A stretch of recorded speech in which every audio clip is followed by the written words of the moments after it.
Bienvenidos a un nuevo video. En esta lección te enseñaremos sobre los ataques de repetición en Bitcoin. Y este es un conocimiento que no solo será aplicable a Bitcoin, sino que podrás reutilizarlo cada vez que veas ataques de repetición en otras monedas y otras redes. Recapitulemos un poco. Tenemos que revisar los forks duros. Cuando ocurre un fork duro significa que tenemos una versión del software y algunos nodos se han actualizado a esta nueva versión del software, mientras que otros nodos no se actualizaron, y esto resultó en una ruptura de la cadena. Así que ahora tenemos dos redes y ya no se comunican entre sí, pero tienen la misma historia compartida hasta que ocurrió el fork. Hasta aquí todo claro, ¿cierto? Ahora, todo esto significa que las claves privadas que se crearon antes del fork controlan los mismos UTXO, las mismas direcciones en ambas redes. Y realmente necesitamos tener esto en mente, que los UTXO y tus claves privadas usadas en nuevas transacciones son ahora válidas en dos redes. También es por eso que doblas tus monedas. Si tienes 20 monedas en una red, también tienes 20 monedas en la nueva red, y todos los UTXO que podías usar antes son válidos ahora en ambas cadenas. Otra cosa que tenemos que recordar es cómo se propagan las transacciones a través de la red. En primer lugar, sabemos que la billetera construye la transacción, decide la tarifa y luego decide las entradas y salidas. La billetera básicamente crea la transacción, y luego la billetera firma la transacción usando la clave privada, y luego transmite la transacción a la red, y aquí es donde comienza el tema de los ataques de repetición, cuando las transacciones se emiten públicamente una vez que se han firmado. Hablemos del verdadero problema. Si las claves privadas creadas antes del fork controlan las mismas direcciones en ambas redes o los mismos UTXO, entonces se pueden construir nuevas transacciones usando los UTXO que tenías en ambas redes. Esto significa que las transacciones firmadas en la red A son válidas en la red B si utilizas los UTXO que existían antes de la división.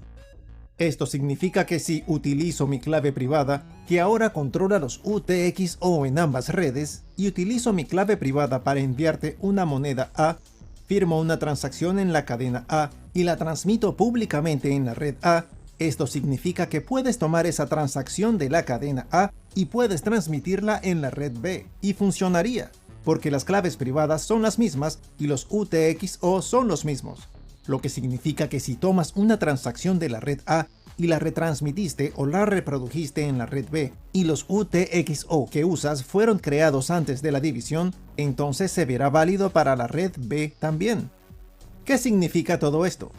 Significa que, si soy una tienda y me compras algo y me envías monedas A, puedo tomar tu transacción, volver a realizarla en la red B y obtener monedas B también, porque la transacción se repetiría. Es absolutamente importante que entiendas esto, que si tienes una división de red, si se da un fork duro, esto significa que ambas cadenas ahora tienen los mismos UTXO, y las mismas claves privadas controlan estos UTXO al momento del fork, por supuesto. Entonces las cadenas se desarrollan por separado y se dividen. Pero en el momento en que sucede el fork, las cadenas son exactamente iguales, y todas las claves privadas de la cadena A son válidas en la cadena B. Y luego, por supuesto, si creas una nueva clave privada en la cadena B, y recibes algunas monedas en la cadena B a esta nueva dirección desde otra dirección de la cadena B, entonces no se puede reproducir la transacción en la cadena A, porque esa dirección ni siquiera existía en la cadena A, porque estas cosas suceden después del fork. Pero si se utiliza UTXO que se crearon antes del fork, entonces se pueden utilizar en ambas cadenas. Esto es un problema real que tenemos, y esto es lo que llamamos un ataque de repetición, porque las claves privadas creadas antes del fork controlan las mismas direcciones en ambas redes, lo que significa que puedes tomar una transacción de una y reproducirla en la otra. Y ahora debes estar pensando, ¿cómo podemos protegernos? Y la respuesta es que ya tenemos protección de repetición y diferentes forks implementan la protección de repetición de diferentes maneras. Por ejemplo, cuando teníamos Bitcoin y Bitcoin Cash implementó una protección de repetición. Cambiaron el formato de las transacciones, añadieron un campo extra en la transacción, y al hacer esta protección de repetición, al cambiar intencionalmente el formato de las transacciones, protegieron ambas redes de ataques de repetición. Ahora pensemos en las cadenas de Bitcoin Cash y Bitcoin. Las transacciones de Bitcoin Cash solo son válidas en Bitcoin Cash porque están formateadas de esta manera especial. Incluso si utilizan los mismos UTXO que están presentes en Bitcoin, en la cadena original, e incluso si la transacción está firmada con la misma clave privada, la transacción no podrá ser reproducida, porque ahora el formato es diferente y Bitcoin no reconocerá una transacción de Bitcoin Cash, simplemente no la aceptará. Esta es una protección de repetición obligatoria y no hay forma de escapar de ella.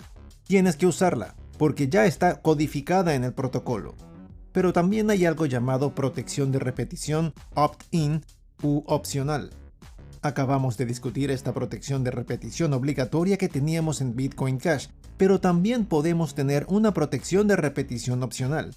Es decir, que introduces algún tipo de norma que hace posible a los usuarios de ambas redes alterar ligeramente una transacción de acuerdo con esta nueva regla, y hacen que no sea reproducida. Espero que esto no haya sido demasiado confuso, y sé que esta descripción es un poco vaga, y esto se debe a que no existe una definición formal de la protección de repetición opt-in. Diferentes forks lo harán de manera diferente, pero en pocas palabras significa que cambias tu transacción ligeramente. Añades un campo extra tal vez, y puedes hacerla irreproducible. Pero este es un paso que eres libre de hacer. No tienes que hacerlo. Aún así puedes enviar transacciones que son repetibles. Pero si quieres hacer que tu transacción no sea repetible, entonces puedes hacer esta ligera alteración en una transacción. Esta es la razón por la que se llama opt-in u opcional. Por un lado tenemos protección obligatoria de repetición, y por otro lado tenemos protección de repetición opcional, y diferentes forks harán esto de forma diferente, y decidirán hacer una protección obligatoria o una protección opcional. Algunos forks ni siquiera se preocupan por la protección de repetición, y si llega un fork que no se preocupa por la protección de repetición y solo se publica y crea división de red, entonces hay una buena posibilidad de que las transacciones puedan ser repetidas. Espero que entiendas mejor este concepto de protección de repetición y espero que entiendas un poco mejor que tenemos esta situación en la que tenemos nuestras claves privadas controlando las mismas direcciones en ambas cadenas. Si esas claves privadas fueron creadas antes de la división, también ten en cuenta lo que hemos compartido sobre las formas en las que podemos tener protección de repetición, y que en algunos casos tenemos protección de repetición obligatoria. Por ejemplo, en Bitcoin Cash, donde cambiaron ligeramente las transacciones e incluso si quisieras crear una transacción repetible, no podrías hacerlo. Pero a veces también hay una protección de repetición opt-in u opcional. Algunos forks podrían decidir no hacer una protección de repetición obligatoria, sino hacer una protección de repetición opt-in en su lugar, en la que básicamente dicen que si construyes tu transacción de una manera particular, no será repetible, pero en realidad depende de ti el hacerlo. Nadie te está forzando a hacerlo. Realmente esperamos haberte dado conocimientos útiles y esperamos que hayas entendido bien este tema. Por favor, mantente atento porque hay mucho más que todavía queremos enseñarte. Nos vemos en el próximo video.